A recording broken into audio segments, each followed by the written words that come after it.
be more timely. Okay, thank you. I'm glad that we're being recording. Thank you for that notice. I better watch what I say here. President Jean, when we came in October, we talked a little bit about the emphasis that we had, and it included social media, digital communication, and food insecurity. And little did I know what an impact that would have. I want to really, really thank you and all the members for participating and being so generous for the Food Insecurity Project. We delivered the checks to Michelle Book at the Food Bank. We didn't want to hold off and wait till we have what we think maybe everything till the end of my term, like 22 days. We thought we better give the money now so they can provide meals for those who need it. So again, thank you so much. With your generosity and that of those of others in the district, we can provide over 400,000 meals. Now that's a lot of meals, so it's really, really nice. President, yeah, it's good. It's really good. So thank you so much. President Jean, you really took it to heart and went with the flow with all these changes. I know it's been a very, very difficult year, and there are many people that we can thank, but you really kept your club together. You mentioned earlier how many people you had on Zoom meetings. And I would like to present you with a certificate of appreciation. As the president of the club for this year. It's an unusual year, so all I can do is have this nice certificate for you that will be in the mail, and then hope that you will join us on June 26th for the gavel passing. President-elects, you will receive a very special gavel prior to the event. So look out for that. It will be probably a week prior to the event that will come. I'll keep it brief because I know that past District Governor Jackie Andrew is here and Bill Colner, and they are here. They're the awards committee. They've done some serious job, and they are here to make an announcement. So thank you again, and congratulations, President Jean, for doing what you're doing. I applaud you. Thank you. I don't know if would Jackie like to say something here? No, I'm going to start, Governor. We'll start, okay. We would love to be there in person, Jackie and I, but obviously we can't. And we have several awards in the district that we're doing this week and next week. This is a very important, very, very important day for us. Special awards of recognition are presented by the trustees of the Rotary Foundation to Rotarians who render outstanding service the foundation.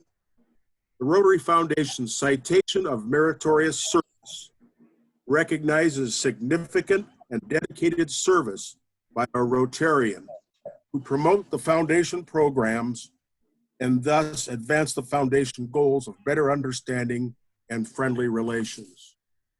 Going among the people all over the world, only one Rotary member in each district is eligible to receive the Citation of Meritorious Service, which recognizes active service related to the foundation.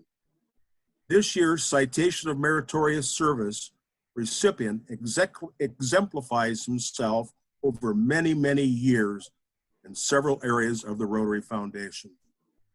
With the implementation of new Rotary Foundation grant model, the Future Vision, in 2013, this individual took a deep dive into the details of the program, learning all of its many nuances.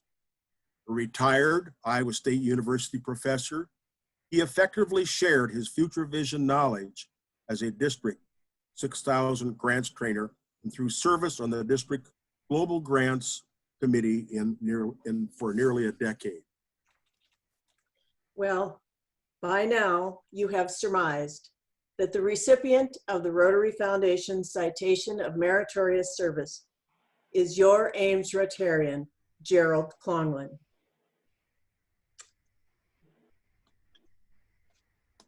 Please allow us to share, yes, we've had wonderful applause, there will be more. Please allow us to share some more details of his service. District 6000 CMS honoree Gerald reflects the good that the foundation does worldwide to improve the lives of others. In 2014, he developed a TRF grant for an operational water system and delivery system in the Kigogo sub-village of Tanzania. The 1,500 residents had no local source of water or electricity. Thanks to his grant, a deep water well and delivery system were built. Electricity was brought to the village. The villagers and the water committee were educated on the use and repair and maintenance of the system for sustainability. And follow-up appraisals showed that their lives were significantly improved with access to clean, safe water. Gerald worked tirelessly with his committee to develop partnerships with 10 different U.S. Rotary clubs in four Rotary districts, and numerous third-party donors, including Hy-Vee and Rewert's well drilling, to work hand in hand with the Rotary Club of Same, Tanzania. Well, success yielded more projects, construction of another $250,000 deep well, pump house, storage tank, and piping to multiple distribution points around the village of Masandari, Tanzania, was his next. Well, now 4 global grants with the Rotary Club of Same, Tanzania have now been approved, totaling more than $1 million in funding to serve 15,000 villagers. Wow. You are making a difference, Gerald, and we are so honored to give you and present to you this award. Congratulations.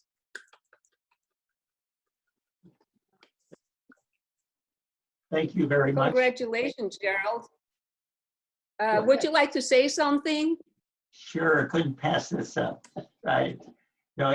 One of the things about Rotary is that they really have a concept of development that is so important.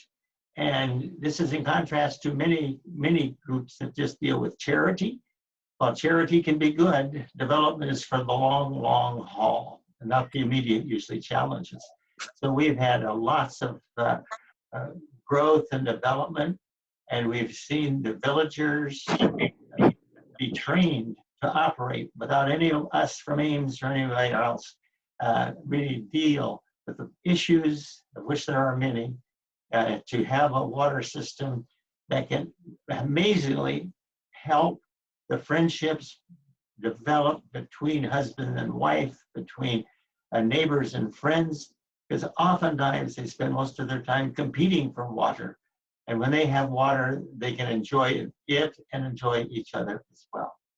And so we've had a lot of building on, actually, the U.S. Agency for International Development, again, and a lot of interaction and work with the World Bank people who also are struggling with how to do things. And we are pleased that we have models of communities, of villages, that are demonstration sites for many people in terms of how do you do all the things that need to be done. So I want to thank the Rotary Foundation in general. I want to thank the Rotary District 6000. Well, I might say we had some good, fun challenges there when we kept asking for more and more money than had ever been asked before. And we kept getting it, and that was what was better as activities. And we work with many other districts around the world, actually, and many clubs around the world. And so Rotary can build and invest and get payoffs. And that's what makes it fun and exciting and interesting to work with many of you over these last 10 years or so to make a difference in the world. So thank you very much for the opportunity. Thank you, Gerald, and congratulations. We have one other speaker who might have some comments to make, and that's District Rotary Foundation Chair, Chris Knapp. Chris? Hi, everyone. Thank you very much. I'm Jackie. I'll just say just a few words here. I want to say that, the awards given to a person who is providing active service, and there's no doubt that Gerald is active.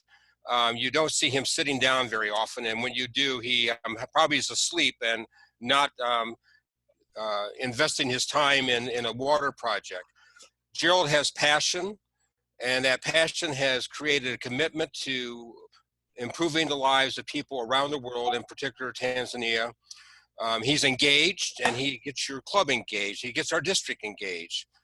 And what is important is that he has found a way to use the dollars that you and I, the people across District 6000 and other districts around the world, to be committed to changing lives through our Rotary Foundation.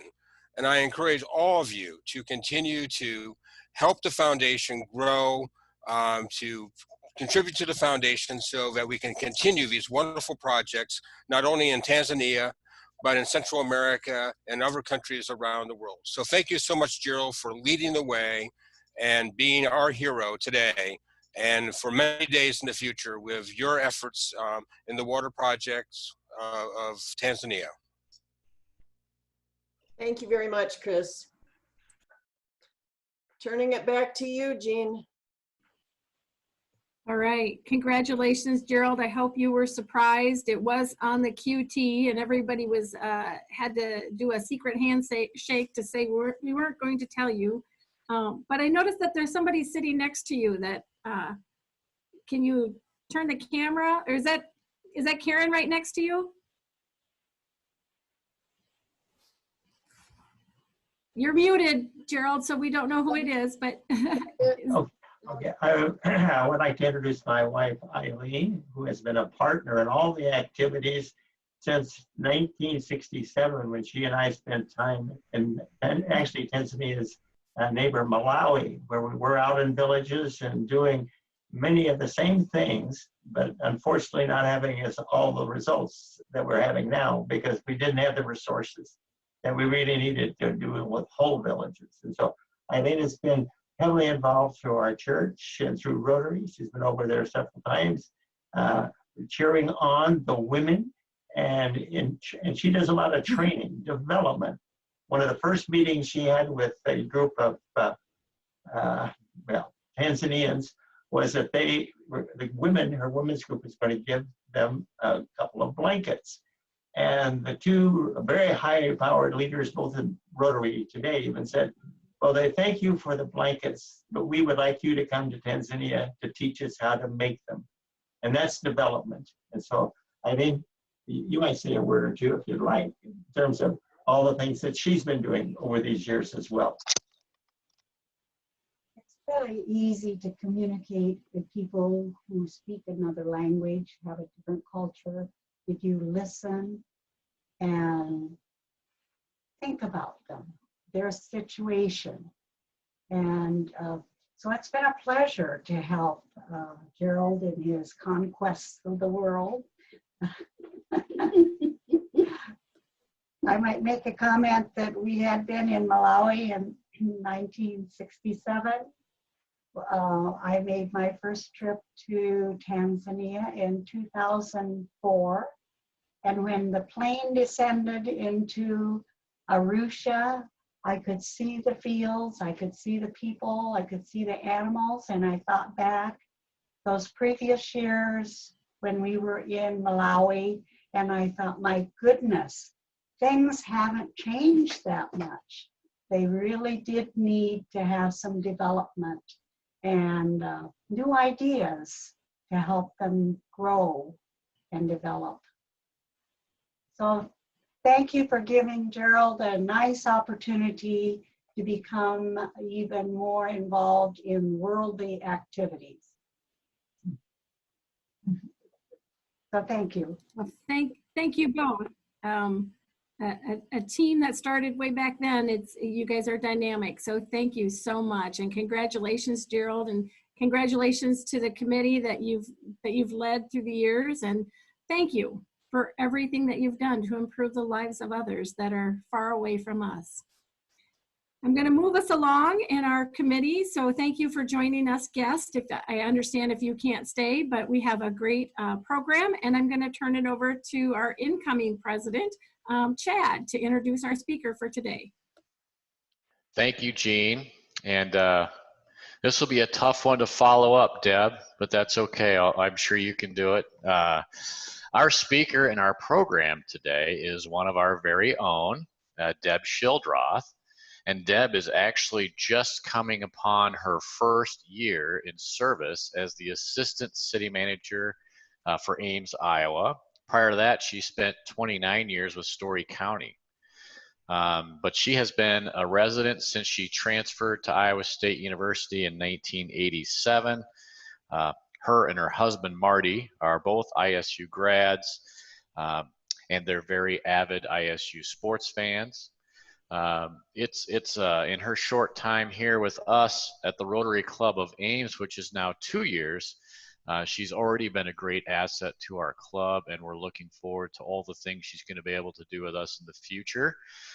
Deb today is going to talk to us about the City of Ames response to COVID-19 and some of the reopening, and I'm sure she'll walk us through some of the things that they're working on. So thank you, Deb, for setting aside time and putting together some comments for our club.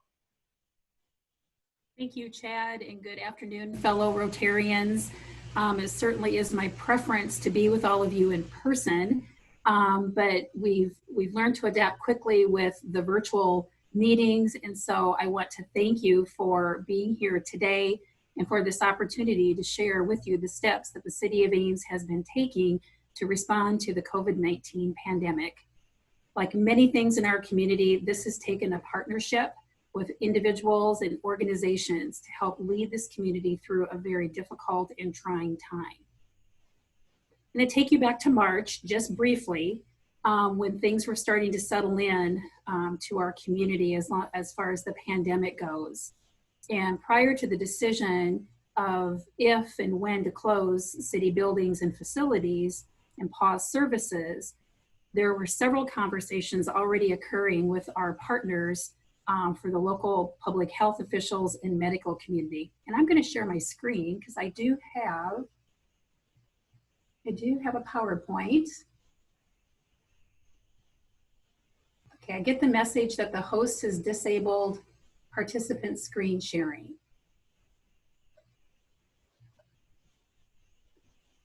Karen, are you available to take that off?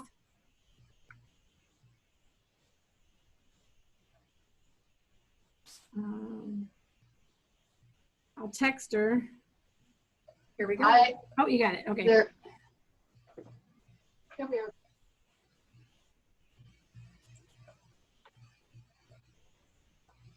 Okay. Can you get it? Thank you. So on March 19th, it was determined that the city offices and buildings would close. Many other decisions followed at the state level, and closures and delays began occurring all around us. Do we remember that? The world was rapidly changing while we were still trying to grasp what this meant to our families, our neighbors, and our community. This slide shows a number of the partners that the city has been in contact with and working with closely. There are many more than this, but this outlines who our Emergency Operations Center has been in communication with. We opened our Emergency Operations Center, which provides a coordinated and organized way for us to plan and communicate internally with our departments and with our external partners. Under the EOC, we have a command team, which is led by Rich Higgins, our fire chief, and includes City Manager Steve Schenker, Police Chief Chuck Sykosh, Human Resources Director Bethany Jorgensen, and Assistant City Managers Brian Phillips and myself.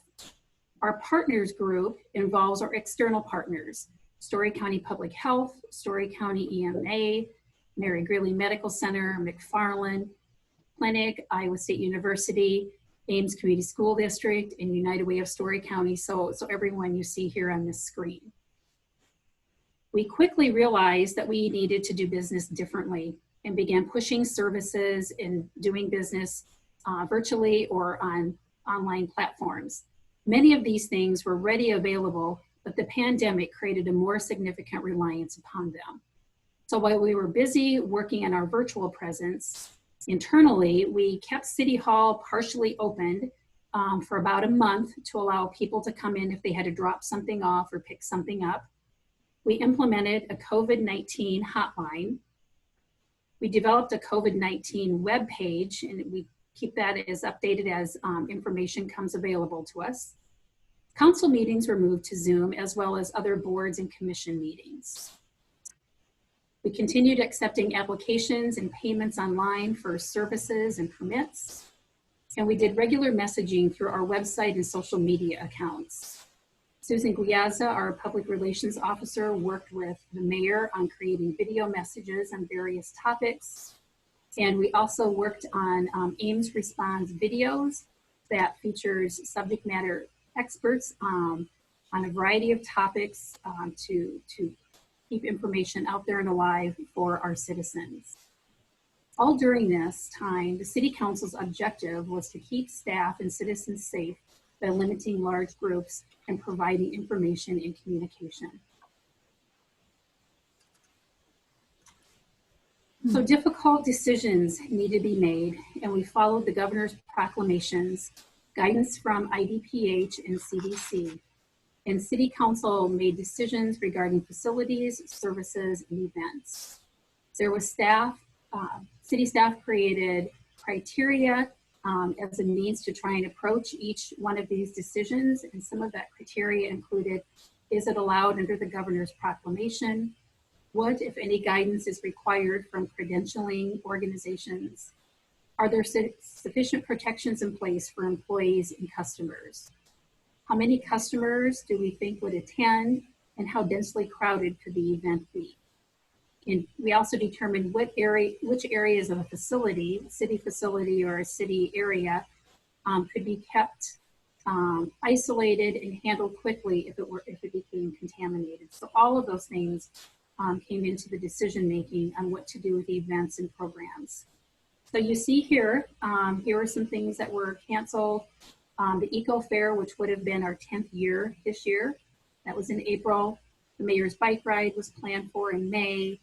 4th of July breakfast, parade, and fireworks, and Rummage Rampage, which is our large-scale rummage sale, if you will, that's held at the intermodal facility. Closures involved the Furman Aquatic Center. This was a very difficult decision for staff and for the council to arrive at. We were receiving information from other surrounding communities and what their plans were, what they were talking about doing. Keith Abraham, our Parks and Recreation Director, sent out a survey to individuals in the community who've been using Parks and Rec services and asked them a series of questions about involvement with the swimming pools, the Parks and Rec, the community center programs, and other kinds of services. So the decision finally came to close the aquatic center, and we've since learned that several communities around Ames made that similar decision. Nevada, Story City, Slater, and Boone all made that decision. However, under the governor's proclamation, lap swimming and swim lessons are allowed at this point in time, at least until June 17th, and then we'll see if open swim will be approved. So the council did make the decision to open the municipal pool, which opened as of today. And then the wading pool at Brookside Park will be open here at a near future date. So those are aquatic features that the city has that are open or will be open here shortly for the community to enjoy. We had postponements, which included the Street and Greet block party trailer. I think that was in our back slide there. Yep, right here. That's a postponement until September 1st, and so further information will be coming. That's the trailer that neighborhoods can rent, and it comes with chairs, tables, and a variety of supplies to host a block party. So it's a very nice way of keeping the neighborhoods together and celebrating with one another. So hopefully that's something we can bring back. This picture up here with all the chairs, that's from Rummage Rampage. Down here are the band shell or the community municipal band concerts. And we're hoping to maybe bring those back on a limited basis this summer, maybe in a different way, whether it's virtual or a drive-in kind of feature. So we're still having conversations about that. I'm going to talk about our the financial impact and utilities, especially. So our electric and water departments here's a water treatment plant on 13th Street, and then our power plant downtown. They worked on creating sequestering plans in the event of a virus outbreak. And what the plans did was to ensure the continuity of utilities to our customers, as well as ensure the health of our power plant and water plant employees. These plans created staff teams that would require a team to remain on site for 2 weeks at a time. So they lived essentially at these facilities. Food was going to be provided, books and videos and those kinds of things from the library for entertainment would be provided. Cots were purchased, so there would be a place for employees to sleep. And so we would then rotate out these teams on 2-week intervals. Fortunately, these plans have not been utilized, but more importantly, we have them in place and we know how to implement them if the time were to come. Another fact I would like to share with you all, because I don't think it's a commonly known fact, but was about our water quality supplies. So the Ames water treatment plant uses carbon dioxide, CO2, in our water treatment process. And there's about 60 municipalities in the state that use this similar kind of process. And the purpose of using CO2 is to help lower the pH of the finished water. The largest supplier of CO2 is the ethanol industry. And with so much activity being restricted due to the pandemic, demand for ethanol dropped dramatically, creating a very tight supply of CO2. Starting in mid-April, the major distributors began adding surcharges due to needing to import CO2 from out of state. So we typically get our supply from Lincoln Way Energy, and they were tapped out, and our shortage was in very, very short supply. The issue worked its way up to the EPA, and while it kind of sat there as municipalities from actually around the country made known that this was an issue and that CO2 needed to come to water treatment plants, a backup plan was created here locally. Our water treatment plant developed a mixed treatment solution that helped extend our CO2 supply. We continued getting supplies, but we would only know a few days prior to when the supply was going to be delivered whether or not we would get one. So we were always on constant watch about where this was heading. Fortunately, as things have reopened, we believe the supply issue is diminishing, but we'll continue to closely assess this. The city has suspended shut-off notices for its water and electric utilities. There are about 2,700 customer accounts in arrears, and they will be receiving a first delinquency notice. We don't know when that will be quite yet. We're in discussions about that and want to talk to council about it. This isn't a significantly different number than the first round of notices that we typically send out. But the concern is that people will owe much more because of the COVID-19 moratorium that was placed in effect a couple of months ago. So there are more days of past due notices, plus reductions or losses of household income. We're going to work with people on establishing payment arrangements for up to 12 months, and then also looking at what other funding sources could be made available to our citizens to help them catch up on their past due utility bills. As of right now, there's approximately $500,000 in unpaid water and electricity utility bills.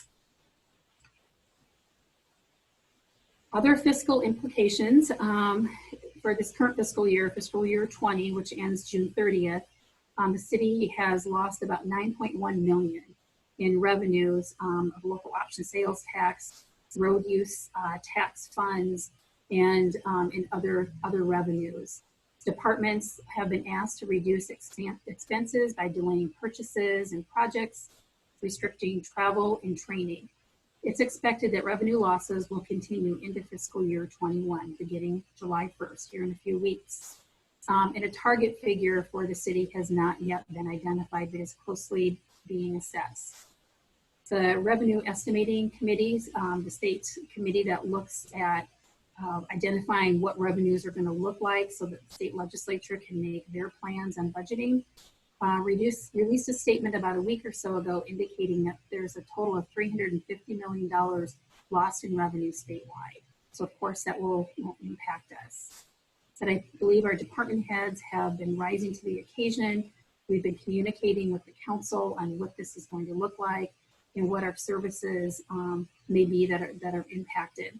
But overall, we have managed to keep our current workforce intact. There have not been any furloughs. There have been no layoffs. Essential positions that have had vacancies prior to COVID-19 are being filled, but any brand new positions are being placed on hold at this time. There are COVID-19 specific grants that we're actively applying for, as well as tracking related expenses that we can be reimbursed for by FEMA. We've also received additional transit funds for SIRIDE and CDBG funds from the federal government for housing program supports. So we had some staff that are pretty handy with sewing. And so some of the things that we did at the staff level is we created a COVID-19 leave policy. So anybody who was ill or had to care for somebody who was ill or had to take off time because of school and daycare closures could have leave according to this policy. We also implemented a work from home policy. So we have about 200 employees who took advantage of that particular option and are now coming back to work in the last couple of weeks. We set up a self-monitoring health assessment for employees so they could be taking their temperatures, understanding what kinds of COVID-19 symptoms that are out there, and to monitor themselves as well as people around them and in their households. But then we also have a mask policy, and here's what you see. We had employees make about 700 cloth masks for our staff, and then we've also purchased masks. So we expect that policy to carry forward as we work towards reopening our city buildings and offices July 1st. Reopening, so we're going to go on to some good news.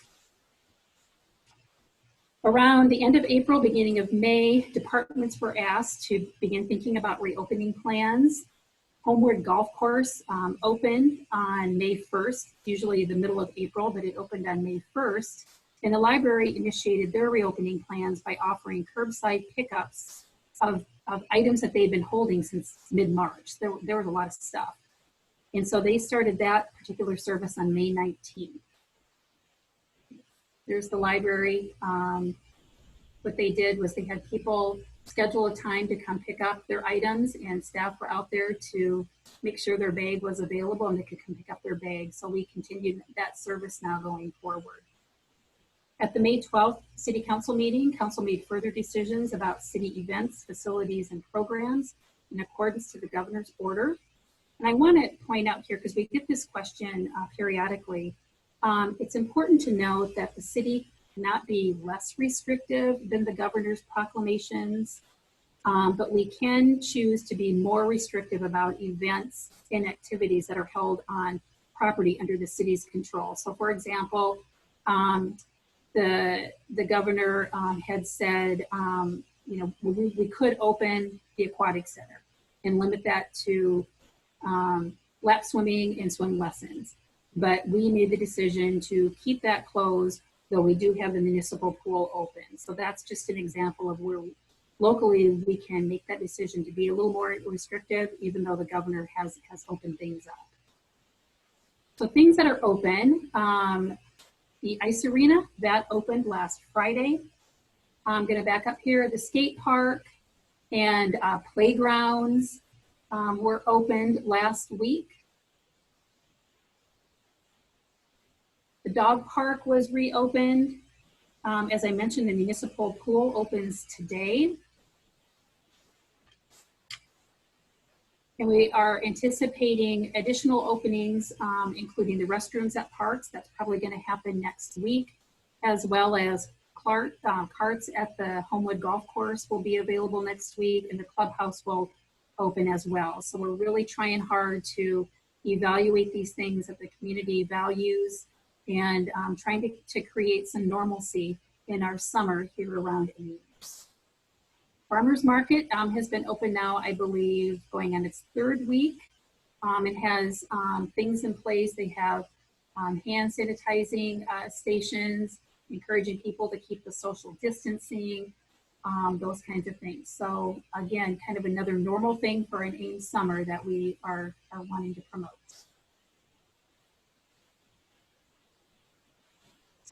July 1st, we're planning to reopen city buildings and offices. And some of the things that you may see are things like these signs right here before you come into a building. And we want you to check yourself, you know, make sure you don't have a fever or a cough, or that you're not feeling sick. And if you are feeling any of those things, maybe come back, or maybe give us a call or email us, and we could help you that way. But we want to make sure everybody coming in and out of the buildings are as healthy as possible. We're going to encourage masks. It's not required, but we're going to highly encourage it. And if you need a mask, we'll have those available at all of our sites. We're also using these floor decals to help promote social distancing within our hallways and walkways. So those are things that you'll be seeing. You're going to see a lot of plexiglass. I think this is probably the most that we've had in city buildings ever, but we've got sneeze guards in place already today, and we're putting barriers in between those workstations that are pretty close together, but will help staff feel comfortable and promote the health of one another by having those barriers at workstations. We'll have hand sanitizer stations, and we'll do frequent cleaning of high-touch areas. A lot of these are things that many of you are doing in your own businesses or in your workplaces, and so we're following suit. We're going to continue limitations of public use of our conference rooms here at City Hall, and I believe the library is doing the same thing. Those are still going to be limited to just internal use at this point in time. And we're not offering any facility tours of buildings and programs through the end of the calendar year, again, just to promote that health and safety of our staff and citizens. Stay tuned as to when council meetings and board and commission meetings will return to in-person. We're very anxious for that to happen. So on behalf of City of Ames, I want to thank you all for your work in slowing the spread of COVID-19 virus and supporting the efforts that our community has been taking to keep everyone safe and healthy as we forge ahead to a new normal. I'll be happy to answer any questions. Thank you, Deb. I'll start. I do have a question, and that is, with the talk of increased COVID-19 testing, is there anything that's happening, do you know, on the emergency operations centers that have been established on the actual contact tracing? So if we do have a lot of testing in Ames, will we be able to figure out where those hotspots are, if you will? Yes, yep, good question. It's my understanding through Story County Public Health that contact tracing has already been implemented and occurring. And so that's done by, the report of a positive case, and then talking with that person about where they've been, who they've been in contact with, and then tracking that to see where those cases are. It's all done confidentiality. Names aren't released to businesses or other individuals. But it's a way to see where this virus is heading and how prevalent it is within our community. So I think it is something that's here to stay, at least for a while with us. And again, it's not to get into anybody's business, but it's to help promote the safety and the health of our community, and to keep on top of how many tests we need, and can we get to the point of accessing the serology testing to know whether or not we've had it. And of course, then, who will need the vaccine and how prevalent we'll need that within our community. All right. I'm going to open it up if there are questions. It's kind of hard to see 3 sheets of people at the same time. So if you have a question, please unmute yourself. Give it a second. All right. Well, thank you, Deb, for that update from the city. It's amazing to see how much does go on behind the scenes, or not see it, but hear about it, what goes on behind the scenes. We know from hearing from President Winterstein, too, that the Emergency Operations Center at campus worked very closely with the city, as did the county. And so we appreciate all you do and all the city has done to keep us safe. I know a lot of folks ran out and stocked up on toilet paper and wipes, but thinking about our wonderful quality of water, and I'm here to say Ames has the best water in the whole entire world. Maybe not the world, because I haven't been everywhere, but so we appreciate all that the city does, and especially those essential workers in the community. So please pass on our gratitude and thank you to everybody. Well, thank you, and thank you for everybody for your time this afternoon. And if you think of a question later, my contact information was on the last slide. Feel free to call or email me. Thanks. Great, thank you. So we're kind of going back and forth a little bit on our next week. If we are going to come together as a club, we don't have a scheduled program at this point, but we've got some things at least stewing or brewing, if you want. But that was the week that I thought, or that was the Monday I thought we could do kind of a beefed up brag bucket to make up for the March brag bucket being lost, the April brag bucket being lost, and the May brag bucket being lost.